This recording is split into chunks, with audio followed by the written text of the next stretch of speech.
ನಮಸ್ಕಾರ ಸ್ನೇಹಿತರೆ, ಬಹಳ ದಿನಗಳಿಂದ ಕಾಯ್ತಾ ಇದ್ದಂತ ಒಂದು ಶುಭ ಸುದ್ದಿ ನಮ್ಗೆ ಇವತ್ತು ಸಿಕ್ಕಿದೆ. ಅದೇನು ಅಂತ ಹೇಳಿದ್ರೆ, ಪೆಹಲ್ಗಾಮ್ ದಾಳಿಯಲ್ಲಿ ಭಾಗವಹಿಸಿದ್ದಂತಹ ಭಯೋತ್ಪಾದಕರಲ್ಲಿ ಓರ್ವನನ್ನ ಈಗ ಸೇನಾ ಪಡೆಗಳು ಹೊಡೆದುರುಳಿಸಿದೆ. ಆತನ ಹೆಸರು ಹುಸೇನ್ ಮೂಸಾ ಸುಲೇಮಾನಿ. ಈ ಮೂಸನ ಜೊತೆಗೆ ಇನ್ನೂ ಇಬ್ರು ಭಯೋತ್ಪಾದಕರು ಹತರಾಗಿದ್ದಾರೆ. ಆದ್ರೆ ಈ ಮೂಸನ ಜೊತೆಗೆ ಇವರು ಕೂಡ ಈ ಒಂದು ಭಯೋತ್ಪಾದಕ ದಾಳಿಯಲ್ಲಿ ಭಾಗವಹಿಸಿದ್ದಾರೆ ಇಲ್ಲ ಅನ್ನೋದು ಇನ್ನು ಕನ್ಫರ್ಮ್ ಆಗಬೇಕಾಗಿದೆ. ಉಳಿದಿಬ್ಬರ ಹೆಸರು ಯಾಸಿರ್ ಮತ್ತು ಜಾಕಿರ್ ಅಂತ ತಿಳ್ಕೊಂಡು ಗೊತ್ತಾಗಿದೆ. ಮೂಸನ ಬಗ್ಗೆ ಹೇಳಬೇಕು ಅಂತ ಹೇಳಿದ್ರೆ, ಈತ ಪಾಕಿಸ್ತಾನಿ ಸೇನೆಯಲ್ಲಿ ಕಮಾಂಡೋ ಟ್ರೈನಿಂಗ್ ತಗೊಂಡಿದ್ದವನು. ಈ ಮೂಸನನ್ನ ಡೆಪ್ಯುಟೇಷನ್ ಅಲ್ಲಿ ಲಷ್ಕರ್ ಎ ತೊಯ್ಬಾಗೆ ಕಳಿಸ್ಕೊಟ್ಟಿದ್ದಾರೆ ಅಂತ ತಿಳ್ಕೊಂಡು ಹೇಳ್ತಾ ಇದ್ದಾರೆ. ಸಾಮಾನ್ಯವಾಗಿ ಸರ್ಕಾರಿ ಸೇವೆಯಲ್ಲಿರುವವರನ್ನ ಬೇರೆ ಬೇರೆ ಡಿಪಾರ್ಟ್ಮೆಂಟ್ ಗಳಿಗೆ ಡೆಪ್ಯುಟೇಷನ್ ಅಲ್ಲಿ ಕಳಿಸ್ತಾ ಇರ್ತಾರೆ. ಅದೇ ರೀತಿಯಲ್ಲಿ ಪಾಕಿಸ್ತಾನಿ ಸೇನೆಯಲ್ಲೂ ಕೂಡ ಈ ರೀತಿಯಾದಂತಹ ಒಂದು ವ್ಯವಸ್ಥೆ ಇದೆ. ಕೆಲವರನ್ನ ಈ ಭಯೋತ್ಪಾದಕರ ಜೊತೆ ಕಳಿಸ್ಕೊಡುವಂತಹ ವ್ಯವಸ್ಥೆ ಇದೆ ಅಲ್ಲಿ.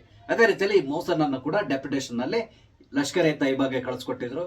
ಈ ಮೂಸ ಗಡಿಯನ್ನ ದಾಟಿ ಭಾರತಕ್ಕೆ ಬಂದು ಪೆಹಲ್ಗಾಮ್ ದಾಳಿಯಲ್ಲಿ ಭಾಗವಹಿಸಿದ್ದಂತವನು. ಪೆಹಲ್ಗಾಮ್ ನಲ್ಲಿ ನಡೆದಂತಹ ಭಯೋತ್ಪಾದಕ ದಾಳಿ ಬಗ್ಗೆ ನಿಮ್ಗೆ ತುಂಬಾ ಚೆನ್ನಾಗಿ ಗೊತ್ತಿದೆ.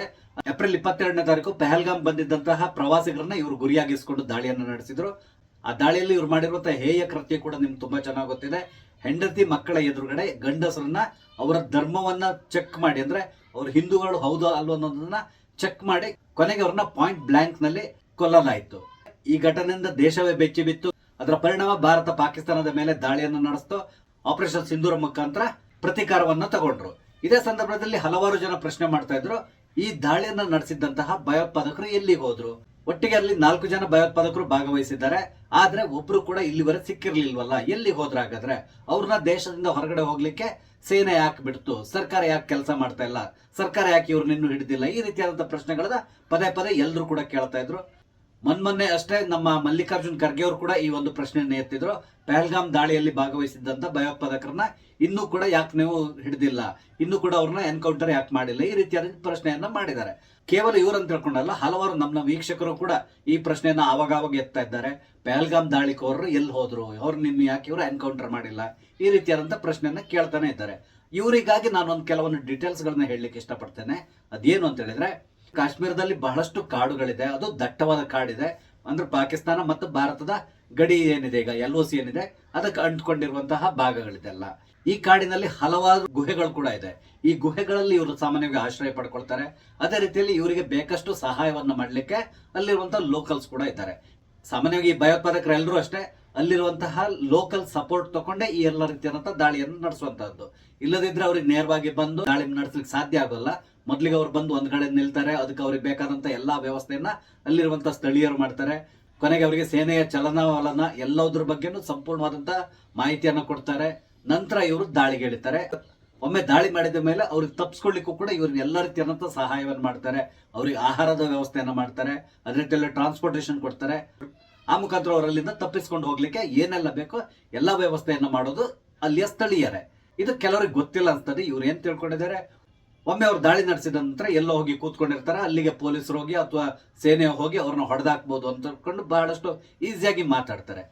ಖಂಡಿತವಾಗಿ ಅವರಿಗೂ ಕೂಡ ಸಾಯ್ಲಿಕ್ಕೆ ಇಷ್ಟ ಇರಲ್ಲ. ಅದಕ್ಕೆ ಬದಲಾಗಿ ಅವರಿಗೆ ಇನ್ನೊಂದಷ್ಟು ಜನರನ್ನು ಸಾಯಿಸಿ ನಂತರ ನಾನು ಸಾಯ್ಬೇಕು ಅನ್ನೋ ಒಂದು ಆಸೆ ಇರ್ತದೆ.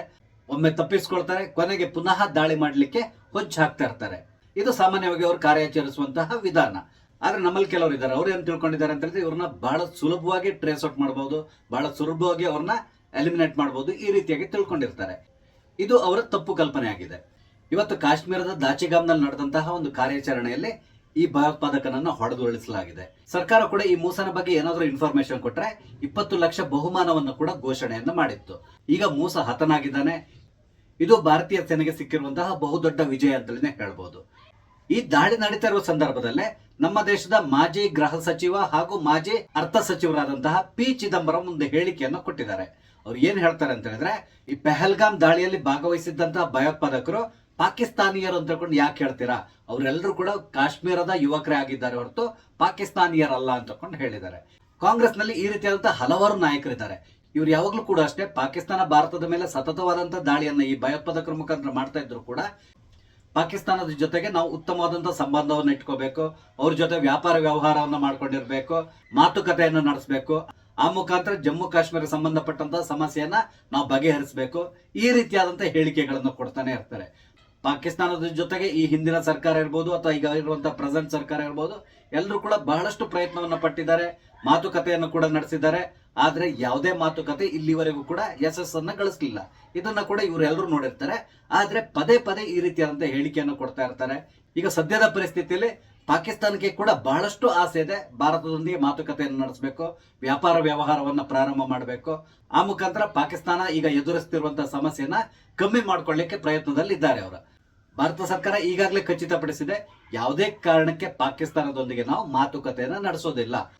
ಒಂದ್ ವೇಳೆ ಮಾತುಕತೆ ನಡೆಸೋದಾದ್ರೂ ಕೂಡ ಅದು ಕೇವಲ POKನ ನೀವು ಯಾವಾಗ ಬಿಟ್ಕೊಡ್ತೀರಾ ಅನ್ನೋದ್ರ ಬಗ್ಗೆ ಬಿಟ್ರೆ ಬೇರೆ ಯಾವುದೇ ವಿಷಯವನ್ನು ಮಾತಾಡೋಲ್ಲ. ಅದ್ರ ಜೊತೆಗೆ ನಮ್ಗೆ ಬೇಕಾಗಿರುವಂತಹ ಹಲವಾರು ಭಯೋತ್ಪಾದಕರು ನಿಮ್ಮ ದೇಶದಲ್ಲಿದ್ದಾರೆ, ಅವ್ರನ್ನ ನಮ್ಗೆ ಯಾವಾಗ ಹ್ಯಾಂಡ್ ಓವರ್ ಮಾಡ್ತೀರಾ, ಇದ್ರ ಬಗ್ಗೆ ಬಿಟ್ಟರೆ ಬೇರೆ ಏನು ನಾವು ಮಾತಾಡಲ್ಲ. ಯಾವುದೇ ಕಾರಣಕ್ಕೆ ಭಯೋತ್ಪಾದನೆ ಮತ್ತು ಮಾತುಕತೆ ಒಟ್ಟಿಗೆ ನಡೆಯುವಂತ ಸಾಧ್ಯತೆ ಇಲ್ಲ. ಅವರು ಭಯೋತ್ಪಾದನೆಯನ್ನು ನಿಲ್ಲಿಸಬೇಕು, ನಿಲ್ಲಿಸಿದ ನಂತರನೇ ಮಾತುಕತೆ ಅಂತ ಕೊಂಡು ಈಗಾಗಲೇ ಬಹಳಷ್ಟು ಬಾರಿ ಹೇಳಿದೆ. ಆದ್ರೂ ಕೂಡ ಕಾಂಗ್ರೆಸ್ನ ಬಹಳಷ್ಟು ನಾಯಕರು ಭಾರತ ಪಾಕಿಸ್ತಾನ ಜೊತೆ ಮಾತುಕತೆಯನ್ನು ನಡೆಸಬೇಕು ಅಂತ ಈ ರೀತಿಯಂತ ಹೇಳಿಕೆಯನ್ನು ಕೊಡ್ತಾನೆ ಇದ್ದಾರೆ.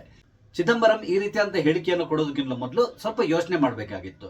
ಯಾಕಂತ ಹೇಳಿದ್ರೆ ಮೊದಲು ಪರಿಸ್ಥಿತಿ ಕಾಶ್ಮೀರದಲ್ಲಿ ಹೇಗಿತ್ತು ಅಂತ ಹೇಳಿದ್ರೆ ಅಲ್ಲಿರುವಂತಹ ಯುವಕರಿಗೆ ಯಾವುದೇ ರೀತಿಯಾದಂತಹ ಕೆಲಸ ಇರ್ತಾ ಇರಲಿಲ್ಲ, ಶಾಲಾ ಕಾಲೇಜುಗಳು ಎಲ್ಲದೂ ಕೂಡ ಕ್ಲೋಸ್ ಆಗಿತ್ತು. ಹಾಗಾಗಿ ಇವರೆಲ್ಲರಿಗೂ ಕೂಡ ಪಾಕಿಸ್ತಾನಿಯರಿಗೆ ಬಹಳ ಈಸಿ ಆದಂತಹ ಟಾರ್ಗೆಟ್ ಆಗಿದ್ರು. ಅಂದ್ರೆ ಅಲ್ಲಿರುವಂತಹ ಪ್ರತ್ಯೇಕತಾವಾದಿಗಳು ಯಾರಿದ್ದಾರೆ ಅವ್ರ ಮುಖಾಂತರ ಇವ್ರನ್ನ ಬ್ರೈನ್ ವಾಶ್ ಮಾಡಿ ಅವರಿಗೆ ಟ್ರೈನಿಂಗ್ ಕೊಟ್ಟು ಅವ್ರ ಕೈಲಿ ಆಯುಧವನ್ನು ಕೊಟ್ಟು ದಾಳಿಯನ್ನ ಮಾಡಿಸ್ತಾ ಇದ್ರು. ಆದ್ರೆ ಈಗ ಪರಿಸ್ಥಿತಿ ಬಹಳಷ್ಟು ಬದಲಾಗೋಗಿದೆ. ಅಲ್ಲಿ ಶಾಲಾ ಕಾಲೇಜುಗಳು ಓಪನ್ ಆಗಿದೆ, ಎಲ್ಲದೂ ಕೂಡ ನಾರ್ಮಲ್ ಆಗಿ ಫಂಕ್ಷನ್ ಆಗ್ತಾ ಇದೆ. ಈಗ ಬಂದು ಹರತಾಳ ಇಂಥದ್ದೆಲ್ಲದೂ ಕೂಡ ಕಂಪ್ಲೀಟ್ ಸ್ಟಾಪ್ ಆಗಿ ಹೋಗ್ಬಿಟ್ಟಿದೆ. ನಂತರ ಅಲ್ಲಿರುವಂತ ಯುವಕರು ಕೂಡ ಈಗ ಕೆಲಸಕ್ಕೆ ಹೋಗ್ತಾ ಇದ್ದಾರೆ. ಕಾರಣ ಏನು ಅಂತ ಹೇಳಿದ್ರೆ ಅಲ್ಲಿಯ ಜನಜೀವನ ಒಂದ್ ರೀತಿ ನಾರ್ಮಲ್ ಆಗಿಬಿಟ್ಟಿದೆ. ಹಲವಾರು ಕಂಪನಿಗಳು ಕೂಡ ಅಲ್ಲಿ ಬರ್ತಾ ಇದೆ, ಇವರಿಗೆ ಬಹಳಷ್ಟು ಕೆಲಸಗಳು ಕೂಡ ಸಿಗ್ತಾ ಇದೆ. ಹಾಗಾಗಿ ಅಲ್ಲಿನ ಯುವಕರನ್ನ ಇತ್ತೀಚಿನ ದಿನಗಳಲ್ಲಿ ಪಾಕಿಸ್ತಾನಕ್ಕೆ ರಿಕ್ರೂಟ್ ಮಾಡ್ಕೊಳ್ಳಿಕ್ಕೆ ಆಗ್ತಾ ಇಲ್ಲ. ಹಾಗಾಗಿ ಪಾಕಿಸ್ತಾನ ಇತ್ತೀಚಿನ ದಿನಗಳಲ್ಲಿ ಏನ್ ಮಾಡ್ತಾ ಇದೆ ಅಂತ ಹೇಳಿದ್ರೆ ಪಾಕಿಸ್ತಾನದಲ್ಲಿರುವಂತಹ ಬಡ ಯುವಕರನ್ನೇ ಟಾರ್ಗೆಟ್ ಮಾಡ್ಕೊಳ್ತಾರೆ. ಅವರ ತಲೆಯಲ್ಲಿ ಧರ್ಮ ಅನ್ನೋ ಒಂದು ಅಫೀಮನ್ನು ತುಂಬುತ್ತಾರೆ, ಇಸ್ಲಾಂ ಕತ್ರೆಮೆ ಅಂತೇಳಿ ಹೇಳ್ತಾರೆ. ನಂತರ ನೀನು ಹೋಗಿ ಕಾಫಿರ್ಗಳನ್ನ ಕೊಂದ್ರೆ ನಿನಗೆ ಸ್ವರ್ಗ ಸಿಗುತ್ತೆ, ಸ್ವರ್ಗದಲ್ಲಿ ನಿಂಗೆ ಆ ಫೆಸಿಲಿಟಿ ಸಿಗುತ್ತೆ, ಈ ಫೆಸಿಲಿಟಿ ಸಿಗುತ್ತೆ, ಈ ರೀತಿಯಾದಂತಹ ಹಲವಾರು ಆಮಿಷಗಳನ್ನು ಅವರಿಗೆ ಕೊಡ್ತಾರೆ. ಹಾಗೇನೆ ಕೈಗೂ ಸ್ವಲ್ಪ ಹಣ ಕೊಡ್ತಾರೆ, ಇವ್ರನ್ನ ಗಡಿ ದಾಟಿಸುವಂತ ವ್ಯವಸ್ಥೆಯನ್ನು ಕೂಡ ಅವ್ರು ಮಾಡ್ತಾರೆ. ನಂತರ ಇಲ್ಲಿ ನಮ್ಮ ಸೇನೆ ದಾಳಿಗೆ ಸಿಕ್ಕಿ ಸತ್ತು ಹೋಗ್ತಾರೆ. ಇದು ಇತ್ತೀಚಿನ ದಿನಗಳಲ್ಲಿ ನಡೀತಾ ಇರುವಂತಹದ್ದು. ಆದ್ರೆ ಚಿದಂಬರಂ ಅವರಿಗೆ ಇದು ಅರ್ಥ ಆಗ್ತಾ ಇಲ್ಲ ಅನ್ಸ್ತದೆ. ಪಾಕಿಸ್ತಾನದವ್ರು ಬಹಳಷ್ಟು ಒಳ್ಳೆಯವರು, ಅವರು ಹೀಗೆಲ್ಲ ಮಾಡೋದಿಲ್ಲ. ಅದಕ್ಕೆ ಬದಲಾಗಿ ನಮ್ಮಲ್ಲಿರುವಂತಹ ಕಾಶ್ಮೀರದ ಯುವಕರೇ ಈಗ ದಾರಿ ತಪ್ಪಿದ್ದಾರೆ, ಅವರೇ ಈ ಕೃತ್ಯಗಳನ್ನ ಮಾಡ್ತಾ ಇದ್ದಾರೆ ಅಂತೇಳಿ ಹೇಳಿಕೆಗಳನ್ನು ಕೊಡ್ತಾ ಇದ್ದಾರೆ. ಆದ್ರೆ ಈಗ ಪರಿಸ್ಥಿತಿ ಬಹಳಷ್ಟು ಬದಲಾಗಿದೆ. ಎಲ್ಲೋ ಕೆಲವರು ಮಾತ್ರ ಈಗ ಈ ಭಯೋತ್ಪಾದಕರ ಜೊತೆ ಸೇರ್ಕೊಂಡು ಈ ರೀತಿಯಾದಂತಹ ಕೃತ್ಯಗಳಲ್ಲಿ ಭಾಗಿಯಾಗ್ತಾ ಇದ್ದಾರೆ. ಆದ್ರೆ ಇತ್ತೀಚಿನ ದಿನಗಳಲ್ಲಿ ಅಲ್ಲಿ ಹತರಾಗ್ತಿರುವವರು ಎಲ್ಲರೂ ಕೂಡ ಪಾಕಿಸ್ತಾನಿಗಳೇ ಆಗಿದ್ದಾರೆ. ಇದನ್ನ ಚಿದಂಬರಂ ಅವರು ಅರ್ಥ ಮಾಡ್ಕೋಬೇಕಾಗ್ತದೆ. ಸ್ನೇಹಿತರೆ, ಇವತ್ತು ಈ ಮೂಸನನ್ನ ಸೇನೆ ಹೊಡೆದುರುಳಿಸುವ ಮುಖಾಂತರ ಪೆಹಲ್ಗಾಮ್ ದಾಳಿಯಲ್ಲಿ ತಮ್ಮವ್ರನ್ನ ಕಳ್ಕೊಂಡಿದಾರಲ್ಲ ಅವರ ಕುಟುಂಬಕ್ಕೆ ಒಂದು ರೀತಿಯಾದಂತಹ ನೆಮ್ಮದಿ ಸಿಕ್ಕಿದೆ ಅಂತಲೇ ಹೇಳ್ಬೋದು. ಆದ್ರೂ ಕೂಡ ಈ ದಾಳಿಯಲ್ಲಿ ಭಾಗವಹಿಸಿದ್ದಂತಹ ಇನ್ನೂ 3 ದಾಳಿಕೋರರನ್ನ ಪತ್ತೆ ಹಚ್ಚಬೇಕಾಗಿದೆ. ಅವ್ರನ್ನು ಕೂಡ ಆದಷ್ಟು ಬೇಗ ಸೇನೆ ಪತ್ತೆ ಹಚ್ಚಿ 100 ಯಾತ್ರೆಗೆ ಕಳಿಸಿಕೊಡ್ತದೆ ಅಂತ ತಿಳ್ಕೊಂಡು ನಾನು ಭಾವಿಸ್ತೇನೆ. ಸ್ನೇಹಿತರೆ, ನಾನು ಹಂಚ್ಕೊಂಡಂತ ವಿಷಯ ನಿಮ್ಗೆ ಇಷ್ಟ ಆದ್ರೆ ಲೈಕ್ ಮಾಡಿ, ಶೇರ್ ಮಾಡಿ, ಹಾಗೆ ದಯವಿಟ್ಟು ನನ್ನ ಚಾನಲ್ ಸಬ್ಸ್ಕ್ರೈಬ್ ಮಾಡಿ ನಂಗೆ ಸಪೋರ್ಟ್ ಮಾಡಿ. ನಮಸ್ತೆ, ಜೈ ಹಿಂದ್.